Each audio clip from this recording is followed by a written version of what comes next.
Gịnị dị n'igbe ndị a? What are inside these boxes? And it's a dialogue between two people who are trying to unpack boxes after a move. But before we start, we're going to look at 5 keywords that we will learn from this dialogue. And these words are Igbe,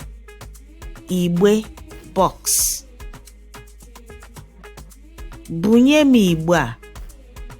Give me this box. Igbe, box. N'ime, inside. Gịnị dị n'ime igbe a? What is inside this box? N'ime, inside. Ọzọ, another. Ahụrụ m igbe ọzọ. I saw another box. Ọzọ, another. Wepụta, take out or bring out. Wepụta ihe dị n'ime igbe a. Bring out what is inside the box. Or bring out what is inside this box. Wepụta, take out or bring out. Jiri nwayọ. Carefully, gently, quietly, depending on the context the sentence is used. Jiri nwayọ. Bulie igbe a. Lift up the box carefully. Lift up this box carefully. Jiri nwayọ. Carefully, gently or quietly. Ready? Let's begin. Ka anyị bido.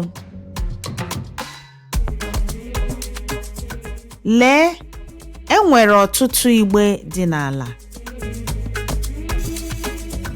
Lee, enwere ọtụtụ igbe dị n'ala.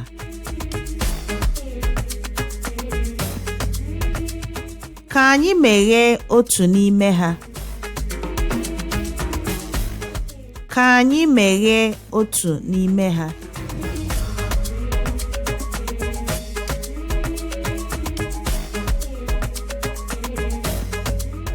Chei, enwere akwụkwọ n'ime igbe a. Chei, enwere akwụkwọ n'ime igbe a.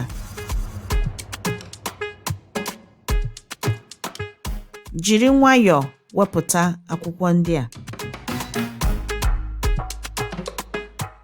Jiri nwayọ wepụta akwụkwọ ndị a.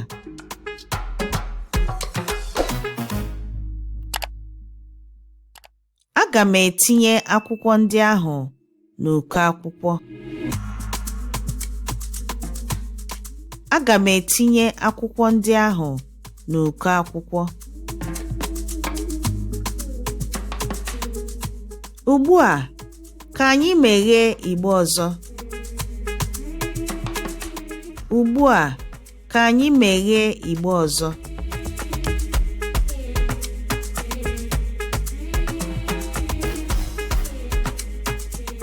Kedu ihe dị n'ime igbe a? Kedu ihe dị n'ime igbe a?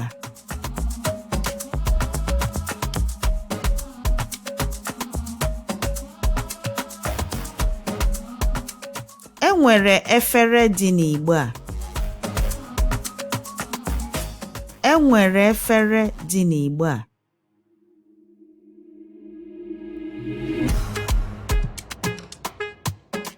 Aga m ewepụta efere ndị ahụ. Aga m ewepụta efere ndị ahụ.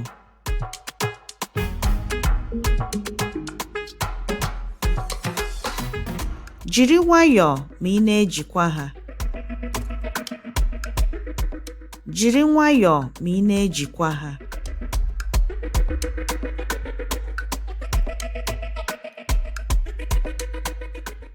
Ọ dị mma. Aga m etinye ha n'uko usekwu. Ọ dị mma. Aga m etinye ha n'uko usekwu.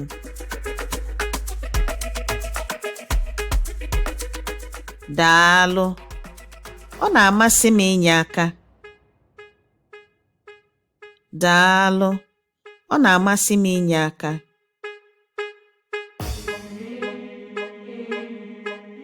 And so the 5 key words we've learnt in this dialogue are Igbe, box, n'ime, inside, ọzọ, another, wepụta, take out or bring out, jiri nwayọ, carefully, gently or quietly. In conclusion, always remember that practice makes perfect, and that each effort you make brings you closer to your Igbo language and culture learning goals. Ka o mesịa. See you on the next lesson.